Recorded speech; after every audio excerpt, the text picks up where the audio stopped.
प्यारे छात्रों, आइए हम अगले चैप्टर पे चलते हैं। तरंग प्रकाशिकी तथा हाइजेंस का सिद्धांत। यहाँ पर हम लाइट को वेव नेचर की तरह जो है कि ट्रीट करते हुए आगे की ओर बढ़ेंगे। जैसे आप जानते हैं कि अंधेरे में वस्तुएं स्पष्ट हमको नहीं दिखाई नहीं देती, लेकिन उजाले में वस्तुएं हमको स्पष्ट रूप से दिखाई देती हैं। यानी जब प्रकाश किसी वस्तु पर गिरता है तो वहां से परावर्तित होकर के आपके आंख की रेटिना पर गिरता है, तब वस्तुएं हमको स्पष्ट रूप से दिखाई देती हैं। इसी क्रम में हम कह सकते कि प्रकाश सरल रेखा में चलता है। ये पहला पॉइंट, हम प्रकाश के बारे में थोड़ा सा इंट्रोडक्शन आपको दे दें कि प्रकाश सीधी रेखाओं में चलता है, सरल रेखा में चलता है। आप देखते हैं सूर्य से प्रकाश हम तक आसानी से पहुंच जाता, तो प्रकाश निर्वात में भी चल सकता है। प्रकाश में परावर्तन, अपवर्तन, वर्ण विक्षेपण, ये सब पीछे पढ़ा गया है, ये घटनाएं होती हैं। प्रकाश का व्यतिकरण भी होता है, आगे के चैप्टरों में पढ़ना है। तो प्रकाश में व्यतिकरण, विवर्तन और ध्रुवण, ये आगे आने वाले चैप्टरों में हमको पढ़ना है। इन घटनाओं को भी प्रकाश प्रदर्शित करता है। तो आइए थोड़ा सा हम एक चीज और बता दें आपको। पीछे न्यूटन साहब ने न्यूटन का कणिका सिद्धांत प्रतिपादित किया था, तो कहा था कि प्रकाश कणों के रूप में भी ट्रीट होता है। बाद में हाइजेंस साहब आए और उसकी तरंग प्रकृति से तमाम उसके नेचर को प्रदर्शित जो है कि किया। न्यूटन का कणिका सिद्धांत बाद में अमान्य भी कर दिया गया, क्योंकि वहाँ एक बहुत ही गलत कॉन्सेप्ट था कि प्रकाश की चाल सघन माध्यम में विरल माध्यम की अपेक्षा अधिक होती है। बाद में हाइजेंस ने इसको जो है कि क्लियरिफाई किया, जो कि फोको द्वारा बहुत अधिक स्पष्ट किया गया। आइए इसी में एक अगले हेडिंग पे हम चलते हैं, और वो है आपका वेव फ्रंट, तरंगाग्र।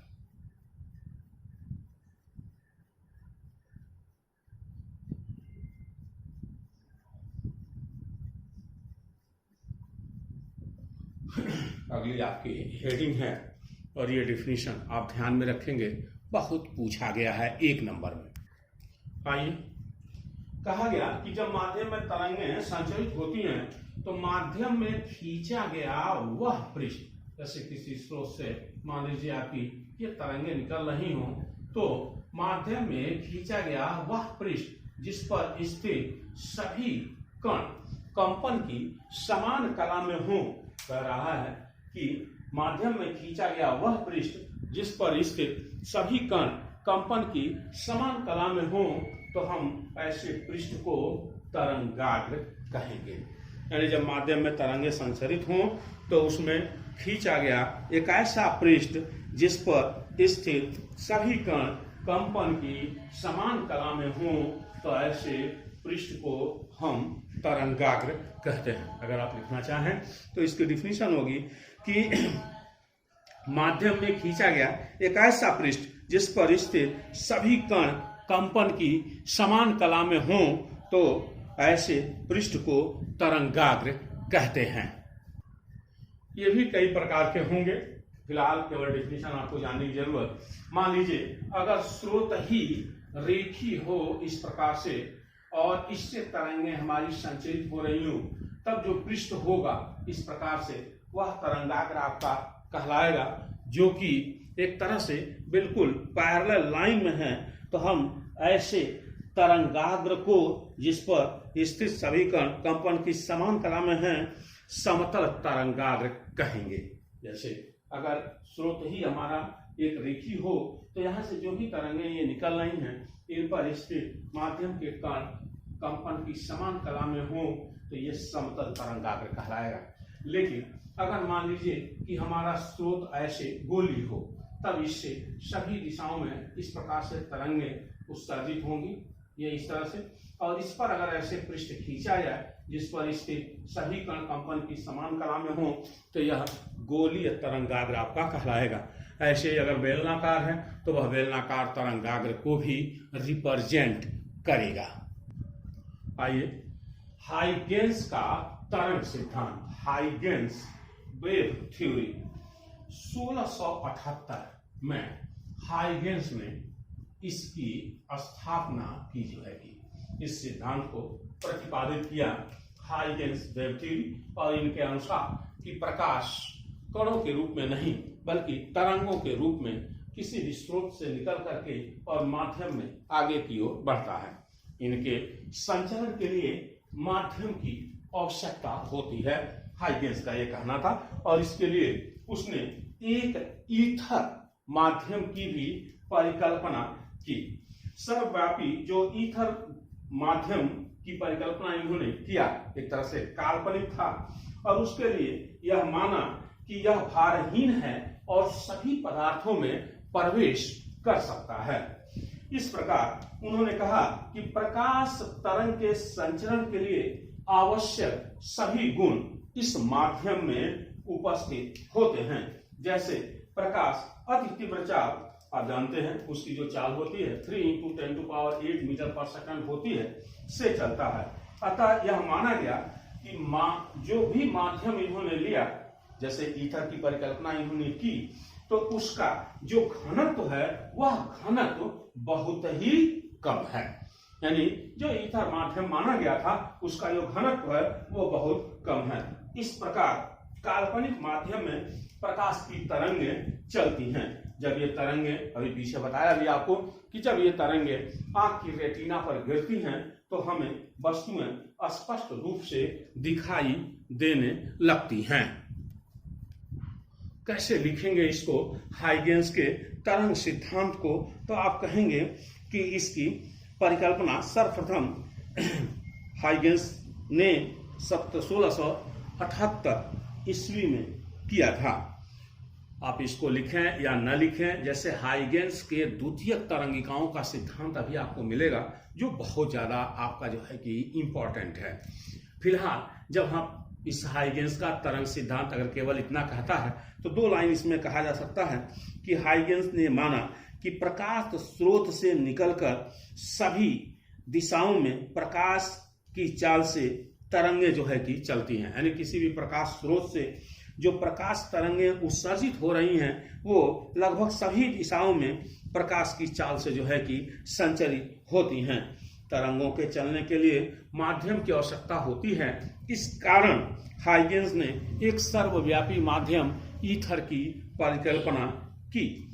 अब इस ईथर माध्यम की जो परिकल्पना की गई, इसकी एक तरह से विशेषता थी कि यह भारहीन हो और सभी पदार्थों में प्रवेश कर सकता हो। प्रकाश संचरण के लिए जितने भी आवश्यक गुण हैं वो इसमें मौजूद थे। एक तरह से आप जानते हैं प्रकाश अति तीव्र चाल से चलता है, 3 × 10⁸ मीटर पर सेकंड इसकी चाल होती है।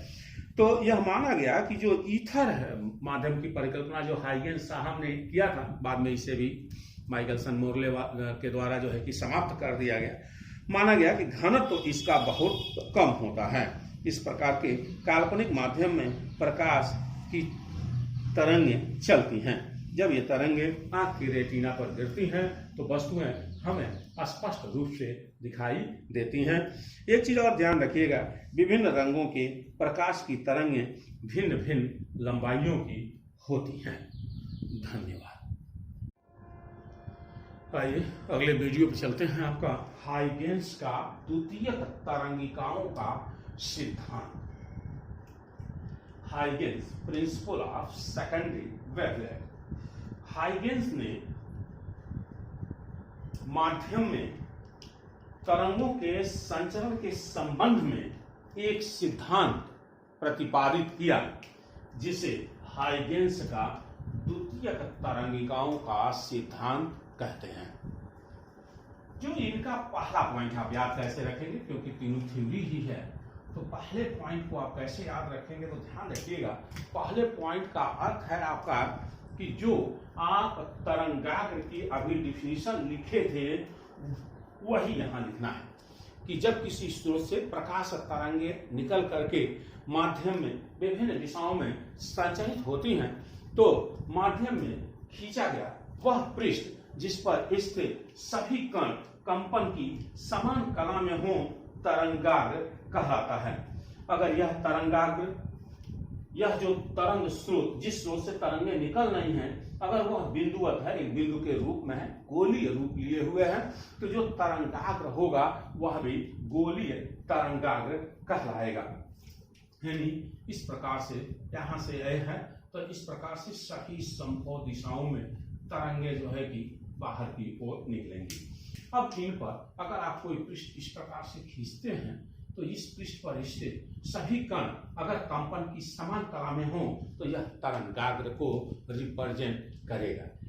दूसरा एक पॉइंट बहुत इंपॉर्टेंट, दूसरे पॉइंट में ये कहा गया कि इस तरंगाग्र पर, ये जो इनका पृष्ठ है तरंगाग्र का, इस जैसे यहां बना रहे हम, इस ये मान लीजिए ये पृष्ठ है तरंगाग्र का, तो जो इस पर स्थित कण है वह एक नए प्रकाश स्रोत का कार्य करता है।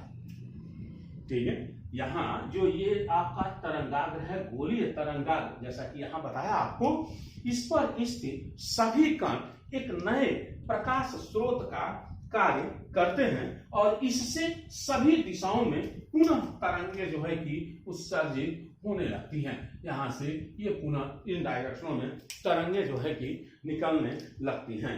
इन तरंगों को द्वितीयक तरंगिकाएं कहते हैं। ये सेकेंडरी वेवलेट्स आपकी कहलाएंगी, तो इनको हम द्वितीयक तरंगिकाएं कहते हैं। और ये अब ऐसा नहीं है कि यहाँ ये सेकेंडरी वेवलेट्स हो गई तो इनकी चाल पहले वाले है वो भी प्रकाश से ही, उनकी चाल कहीं कोई इफेक्टेड नहीं होती। जिस चाल से ये प्राथमिक स्रोत से निकली थी उसी चाल से ये मीडियम में आगे की ओर बढ़ती हैं। तीसरा पॉइंट, अगर इन पर कोई अनुमालोक स्पर्शी खींचा जाए तो वह उस क्षण उनकी नई दिशा को रिप्रेजेंट करती हैं। यानी कहा जा सकता यदि किसी क्षण आगे बढ़ती हुई इन द्वितीयक तरंगिकाओं का अनुमालोक अर्थात स्पर्शी हम खींचें तो यह उस क्षण उनकी नई दिशा को प्रदर्शित करती है। तो ये 3 पॉइंट हैं। पहले पॉइंट में आप ध्यान रखिएगा कि हमको तरंगाग्र की डिफिनीशन को लिखना है। दूसरे पॉइंट में आप ध्यान रखिएगा कि हमको द्वितीयक तरंगिकाओं की डिफिनीशन लिखनी है। और तीसरे पॉइंट को आप ध्यान में रखिएगा कि हमको द्वितीयक तरंगिकाओं की दिशा को रिप्रेजेंट करना है। तो इस तरह से ये 3 पॉइंट हुए जो है कि आपके, यानी तरंगों के संचरण के संबंध में हाइगेंस ने एक सिद्धांत प्रस्तुत किया जिसे हम हाइगेंस का द्वितीयक तरंगिकाओं का सिद्धांत कहते हैं। पहले पॉइंट में आप लिखेंगे कि प्रकाश स्रोत से जो तरंगे निकल रही हैं, अगर इन पर माध्यम में पृष्ठ खींचा जाए तो उस पृष्ठ पर स्थित सभी कण अगर कंपन की समान कला में हैं तो वो तरंगाग्र कहलाएगा। अगर स्रोत हमारा बिंदुवत है तो ये गोलीय तरंगाग्र को जो है कि रिप्रेजेंट करते हैं। दूसरे पॉइंट में आपको ये लिखना है कि तरंगाग्र पर स्थित प्रत्येक कण एक नए प्रकाश स्रोत का कार्य करता है जिससे तरंगे निकल करके माध्यम में आगे की ओर बढ़ती हैं। इन तरंगों को हम द्वितीयक तरंगिकाएं कहते हैं। तीसरा पॉइंट ये, यदि इन पृष्ठ पर हम अनुमालोक खींचें या स्पर्शी खींचें तो यह उस क्षण उस तरंगाग्र की नई दिशा को रिप्रेजेंट करता है। धन्यवाद आज के लिए आपको।